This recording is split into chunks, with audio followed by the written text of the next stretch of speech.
Well, what do you know? I went for the QUARQ D4 over the Power 2 Max, and for a number of reasons, which I'll get onto. I've just stuck it on there and mocked it up. I've still got the 52-34 combo, got a 52 Dura Ace ring, and I've actually still got it in the Shimano bottom bracket. So you can see it's wobbly because that side is 2mm too small. Oh, I've had to relent, and I've done it. I've sinned massively. And what have I done? I've bought a SRAM bottom bracket, a GXP bottom bracket for it. Yeah, it's not perfect, but if I wait for the industry to sort itself out and agree on a standard that works, I'm never gonna have a fucking power meter. I've been waiting long enough. If it doesn't go well and the bottom bracket annoys me, I'll sell it and get a Power 2 Max. Next thing I'm gonna do, get the cranks off again and install the GXP bottom bracket. Now, what I have actually been working on is a design, which I'll show you in a minute, to adapt a Shimano bottom bracket for a GXP crank.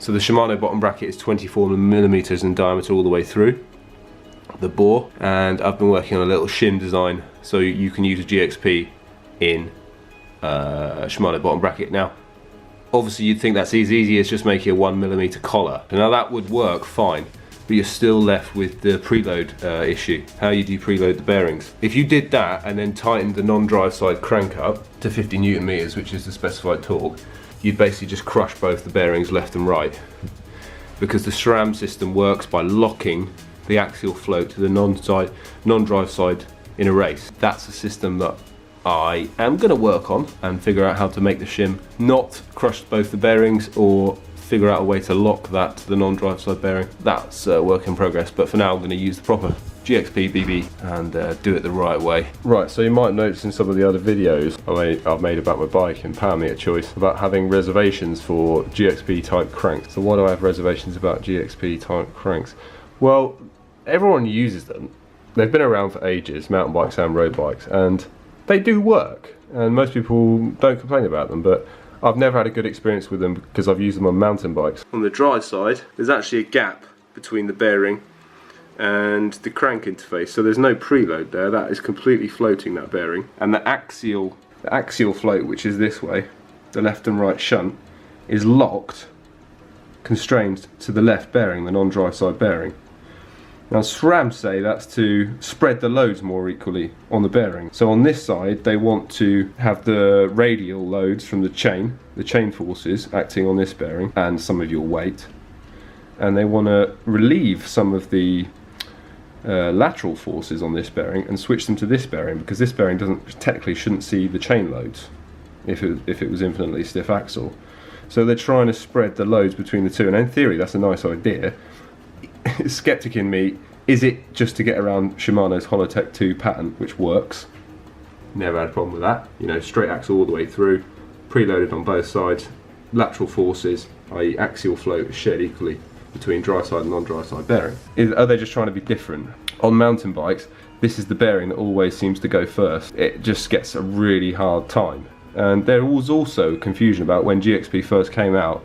People didn't know how the system worked, and they weren't assembling it properly, and sometimes they ended up crushing this bearing or getting the preload wrong, too many spaces here and there, and then they just got a load of bad press basically. On the road, I think it's going to be better. You lock the axial float of the cranks to this inner race of the non-drive side bearing. You put this washer on, which is like an extra shield. In the middle it's got, come on camera, in the middle it's got a steel insert, which has got a small rib there which meets up with the inner race there. That goes on around the spline. If you think that's going to keep water out, then you're stupid, because it doesn't. This, when you torque this up to 50 Nm, you get a really decent fit on these splines, hopefully, if they've machined the interface properly. And this part of the aluminium boss squeezes this steel ring, which squeezes the inner race of the bearing. And then, because the axle we've seen has got a step on it, here, got a 1mm shoulder on it. That's what locks everything to the non-drive side. So we'll give it a go and we'll use it for as long as possible and see if it starts creaking. So I did just mention I was working on a little shim that I was going to machine to use the GXP axle with a 24mm bottom bracket all the way through. And it's literally just a 1mm. I'm probably going to make it out of aluminium, hard aluminium. I would make it out of Delrin plastic, but at this size it's a bit small. It's 1mm thick all the way around, and it just covers the stepped portion of the SRAM axle and basically changes it 24mm all the way through. But then you've still got the problem of how do you preload the bearings. If I did this and made the axle 24mm all the way through, it would fit really nicely in the Shimano bottom bracket. You've got two issues. How do you get the chain line right?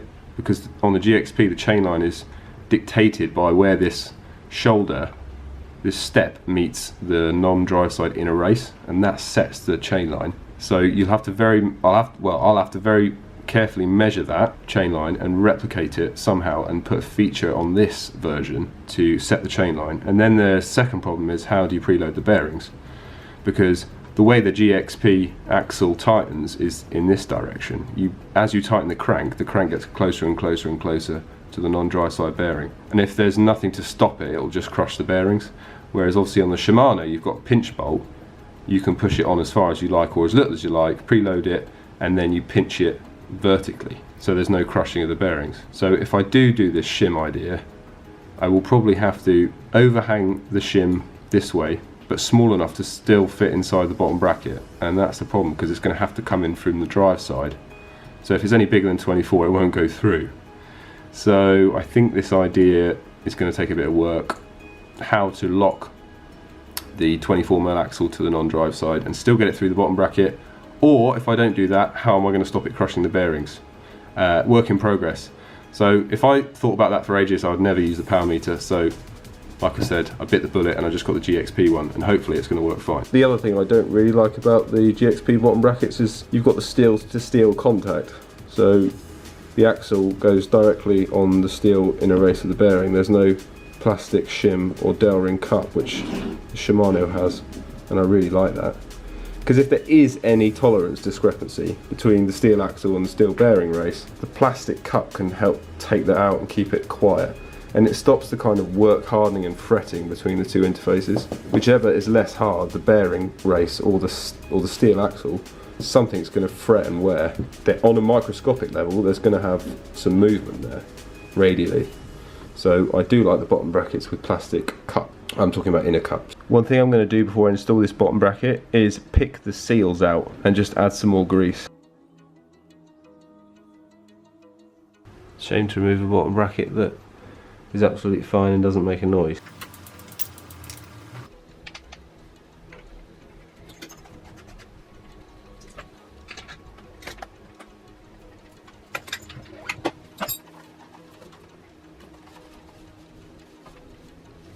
So these cups were greased in, not Loctited, and I think a lot depends on the tolerances of the frame as to whether you use grease or Loctite. But I'm going to check the cups on the GXP one, and if they're loose I'll Loctite, and if they're nice and snug I'll use grease.